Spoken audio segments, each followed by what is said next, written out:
Good morning, everybody. You ready for another bonus video? Because that's what we got.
Busy day. Both phones have been ringing off the hook. Most people are calling wanting parts, but they always want either super late model parts that I don't have, or they're wanting older parts, but they're wanting them for $10. But anyway, I have a lot going on today. My dad scheduled a bunch of stuff for today that I didn't know about until just now, and I scheduled a bunch of stuff for today.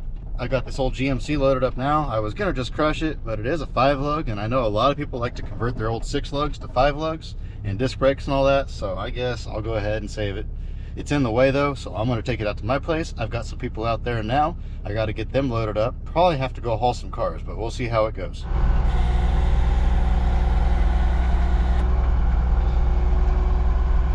And now I hurry up and wait. I'm supposed to be here 30 minutes ago. He just now messaged me and said he's about 20 minutes away. So that's nice. I told him it was very important that he was here on time. And then the other guy I had to meet out here was here to look at a Diplomat, and I have it listed for $800.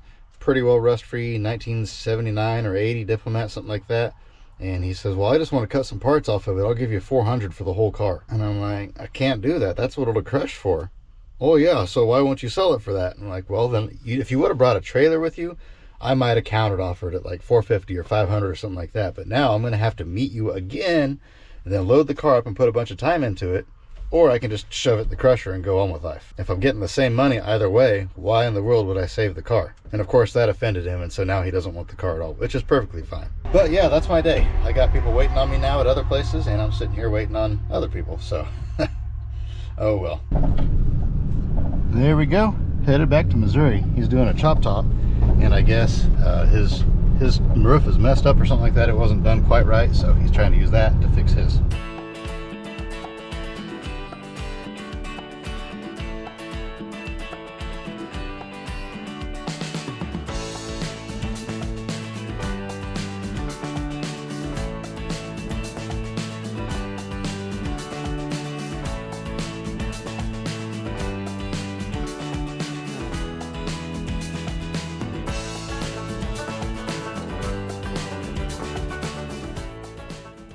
And kind of a shame on this little car. It runs and drives. He drove it up to the rollback, but it's just a ragged out piece of junk. It's got brand new tires on it. I paid him half for the car what he just paid for the tires. Kind of a bad deal, but unfortunately tires just don't really have any value out here at the junkyard. I've got a whole bunch of nice sets of them sitting over there that I've got listed for 25 bucks a tire. Nobody wants to buy them, so like I told him, I said, I really can't pay you extra for tires that I'm probably going to wind up crushing. And then we picked up all these forklifts. Now, I thought we were going to pick up some big forklifts, but they were just these small ones. Last time we went out there, they had a bunch of great, and I mean big forklifts. We could only haul them one at a time. We had to lay them on their side. and they had to shove one end with the forklift while we winched on the other end. But that's not what they had this time. They said they had 4 or 5 forklifts, so I was expecting to spend all afternoon doing that, so it kind of worked out good that this is what they had. We were able to get all these in one load, plus a few other little pieces they had. All of these together weighs a little bit more than what one of those other forklifts weighs. And then where did I put it? Oh, I already took it up front. Or no, it's that blue truck over there. Okay, yeah, we went and got that. I forgot my camera here though, so I couldn't film it. That was behind the garden shed. He had a garden in front of it and no keys. That was quite the challenge to get out of there. We had to hook chains and pulleys on it, and we got it out of there. And he had all the paperwork, he just couldn't find the keys to it. No clue, it's been sitting for years. He was always going to fix it someday and never did. Good running 5.3, good transmission. Unfortunately, just no value beyond scrap. I've got a bunch of these 5.3s now, and they have dropped in value so hard. And I tell you what, everybody is calling me all at once. I've had 3 people call me in the last 15 minutes. I got a car, I need to sell it today. Everybody waits till the last minute of the last day to want to sell their car, so I'll get as many as I can get, and after that, I guess I'm done. That happened on Saturday. The guy had till Saturday. He's done for 3 weeks. He had to get his car out of there. And of course, Saturday at 6 o'clock in the evening, he's like, man, I got to get this car out of here today. And I couldn't get it. I was out of town. And I called the guy that helps me sometimes. He was out of town. Finally, we were able to find somebody with a tow truck, and they were able to go get it. But he just about got in trouble over that one.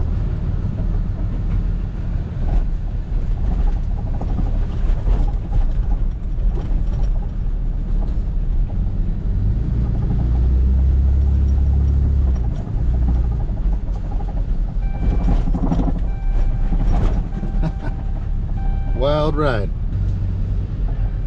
Here's a cabin. Here's an old barn. This is a pretty neat place. You can't see the barn in just a second.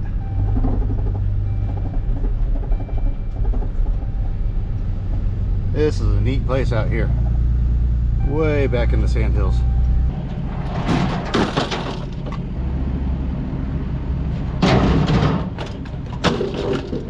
And good morning. It's time for another day out here. I just got done at the barber. Of course, my hair isn't fixed, so you can't really tell, but got me a nice haircut. Got it off my ears at least. Now I'm out here. First thing on the agenda today, well, actually, Terry was supposed to be here to get a truck from me, and he never called, never showed up, nothing. But I've got to fix this gate right here. You can see here it popped off the deal. I don't even know how they did this. We share this road with the railroad, and they've been back here working on the tracks. And some of the railroad workers are, I don't know how to say it. Yeah, some of their workers are not the best, we'll put it that way. Like I see, they've got another gate over there that they use sometimes, and they just left it open. They didn't even bother locking it, which people can't get in our yard anyway, but they can drive back close to our yard and hop over, and I just would rather they just not even be able to drive back here. I've got to get this fixed, and like I said, I have no clue how they even did this in the first place. I put this wire on here last night just to keep the thing from falling over, but I think if I take the wire back off, I'm hoping I can get this to line up with this. Maybe I'll have to take this all the way off, I don't know. If I have to take this all the way off and then put it in there and shove it back through the hole, it's gonna be a lot more difficult than if I can get it just to pop back in there.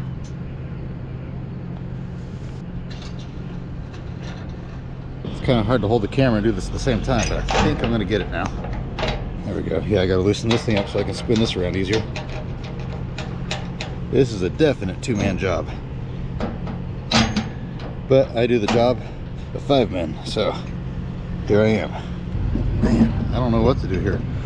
I may have to take the bottom one off too. Man, this is frustrating. I can't believe they broke this. I think I am. I think I'm gonna have to take the bottom one off, take the whole gate off, and then put it back on all at once. I don't know if I can do all that by myself. There we go. What I did was I took this all the way off. Now I can put it on here like this. Maybe I can get it lined up with the gate halfway. Yeah, okay, there we go. Now we're getting it. Okay, just like that. Now if I go pick up the gate, you can see what I'm doing? Yeah, you can see what I'm doing. If I go pick up the gate, it should pop into here now. Hopefully, that's the plan. There we go. Okay, so that did that. Now what I'm gonna have to do is put something underneath the other end of the gate to hold it up while I get it all tightened back down. And there we go, I think I got it. See if it opens up right. Yeah, there we go. Okay, back in business.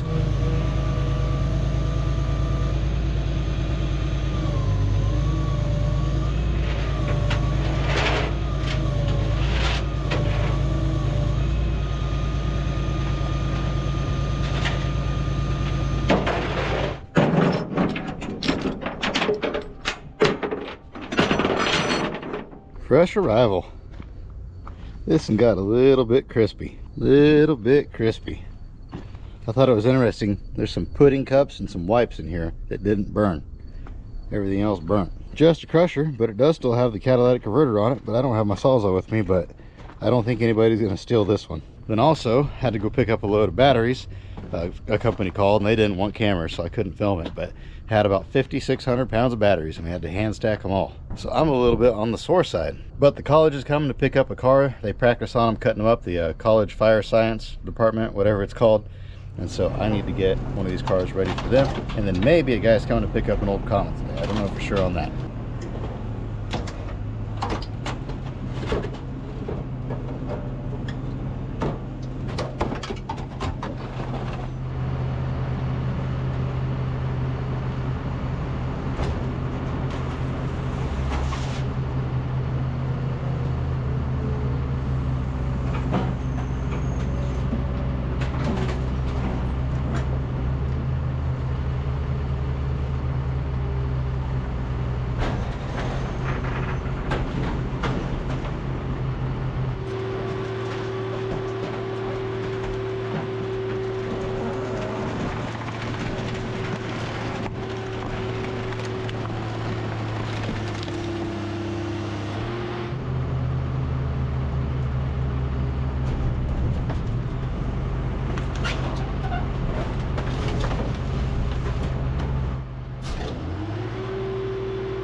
Next up, we're gonna crush these forklifts.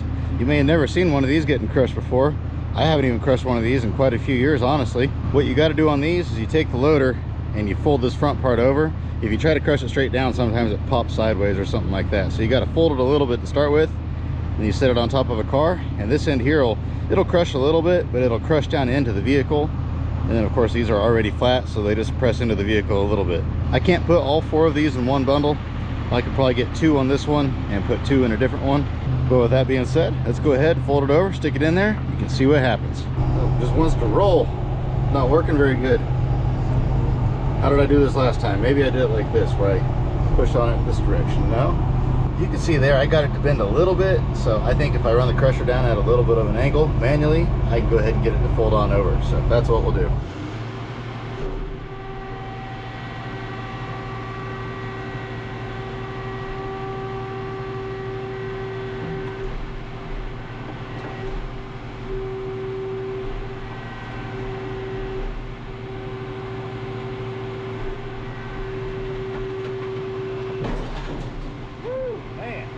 I got it.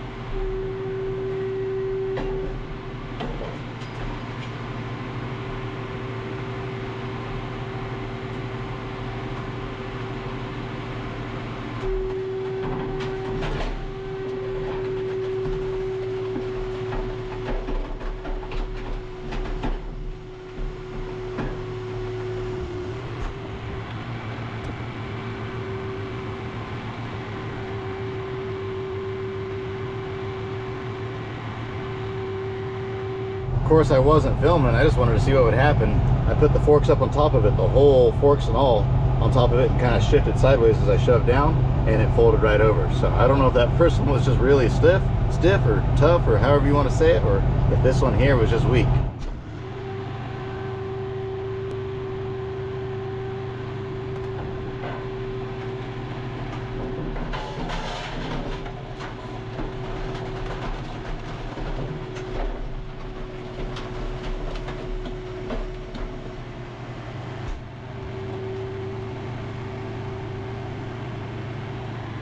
As you can see, that one didn't crush nearly as good, and actually they crushed about the same. The difference is that one there was able to smash down into the van. Well, this one here is kind of on top of the forks of the first one, plus the front half is the firewall and the transmission, engine, all that's there, so it couldn't crush down there and down in as far. I can't even talk today.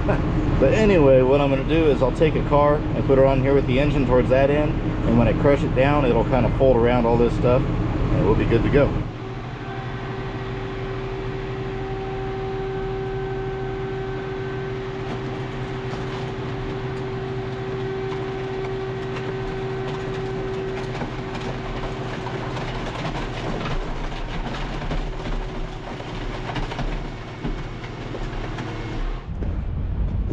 There we go. That was a heavy bundle. I forgot that van is clear full of these. Not clear full, but I threw about 1,500 pounds of these in that van, and that's a heavy van to start with. That's an Astro van. Those are over 4,000 pounds empty, and so then those forklifts are about 1,600 to 1,800 pounds a piece. There's two of those in there, and there's a car on top that probably weighs 3,000 pounds. So there's a lot of weight in that bundle, but I can pick it up just barely. The thing is I have to be able to that in there so it doesn't fall out. I have to be able to pick this all the way up over the side of the trailer to load it. So I'll just have to make sure I have a full tank of fuel when I ship that out. I'm getting quite a bit of crushed cars again ready. I think I have about I want to say 20, maybe 25 loads crushed and on the ground. Just waiting on the election. I think prices will go back up after the election, maybe, hopefully. You guys know I try not to get into politics on this channel, but as far as it relates to scrap, I'm just gonna educate you guys. Please don't argue in the comments and that sort of stuff. That drives me up a wall. But there's one candidate that will probably cause prices to go up if they get elected. There's another candidate that will probably cause prices to stagnate or go down if they get elected. I'll just leave it at that. So I'm kind of gambling. I'll probably go ahead and ship a few loads in later this month just to go ahead and you gotta pay the bill somehow. I've been in this business my whole life, and we've gone back and forth between Republican and Democrat presidents, and the highest price we ever saw was under George Bush. The second highest price we ever saw was under Barack Obama. And so, I mean, and they were pretty close together on the price. So at the end of the day, international markets and stuff like that affects the price more than the president does. But I said all that to say this, that the initial reaction to the local steel markets will be affected by who's elected, even if it's only temporary. So we'll see what happens there, but we'll probably go ahead and ship a few loads in at least, mainly because I need room. There is so much stuff out here. It is unreal. I went through all that work to clean that out over there and make some room, and now all that's full again. And you'll see a lot about that in other videos. This video is going to be out of order. I've still got two more of these to crush, plus those boxes there. We'll worry about those another day. I do have one more over here, but it's missing a lot of the stuff, and I kind of had an idea. Something I've been wanting to do for a while. This one right here. I've got only one set of pallet forks. That's all I have. And so I thought it'd be really cool to take one of these, how they're so long like this. And if a guy could make some sort of bracket on these or something, I don't know exactly how a guy would do it, but make it to where somehow, some way I could pick this up with the regular crushing forks, and then I would be able to move pallets around with the end of it, because these are real stout. You're not going to bend these unless you're picking up something you really shouldn't be picking up. I just thought this would be a good set of emergency pallet forks that I could pick up with the regular forks, but I'd have to figure some way of doing that. And a guy could just buy another set of pallet forks, but those are like $5,000 or $6,000. So if I could make this work for $500 or $1,000, that's a whole lot less money, and I don't use pallet forks that often. A little bit of a sneak preview. We're not going to show this much, but this looks much different than the last time you probably saw it. I've been doing a lot of stuff out here. Got a lot of good content for you guys, but what's going on back there, I'm actually still recording that process, and so that video is not even done getting recorded yet. Who knows when I'll get around to editing that one. I don't even know when I'll get around to finishing that one, because tomorrow we're moving some of the equipment into a farm cleanup, and it's gonna be one of those farm cleanups that I don't just bunker down and just do that. I do want to get it done hopefully within 3 or 4 weeks, but I'm not going to do that every day, because like tomorrow I already have 3 cars bought that I have to pick up tomorrow afternoon when they get off work, so I can't even work on the farm cleanup for a whole day. But once we get somebody back in the rollback driving again, then I'll be able to get a little bit more done. I bring the cars in, I pull the batteries out, I pull any copper radiators that I get, and then of course the catalytic converters. I take all this and put it in storage, and then the cars just go in the pile off to the side, and then I try to crush them when I have time. So that's what's going on out here at the junkyard. Hope you guys enjoyed this bonus video. I can't guarantee that I'm going to keep doing these little bonus videos for earlier in the week. I may, if I have time, try to edit some of my already recorded videos to put earlier in the week, or I might do a bonus here and there. I really don't know what I'm going to do. Maybe that farm cleanup, if I do like daily videos of the days that I work out there, maybe I can post those. Like I said, I really don't know exactly how I'm going to do it, but I do want to try to get back up to 2 videos a week again for at least the rest of the year. No promises, don't hold me to it, but I'll do the best that I can. But with that, I'll let y'all go. I hope you have an absolutely, man, I just missed this door handle. I must be getting tired or something. I went to grab the handle and I'm going like this, couldn't grab it. I'm going to go home and take a nap. I hope you have an absolutely fantastic rest of your day, and remember to get out there, find yourself an adventure, and hopefully you can open doors easier than I can. We'll see you on the next one.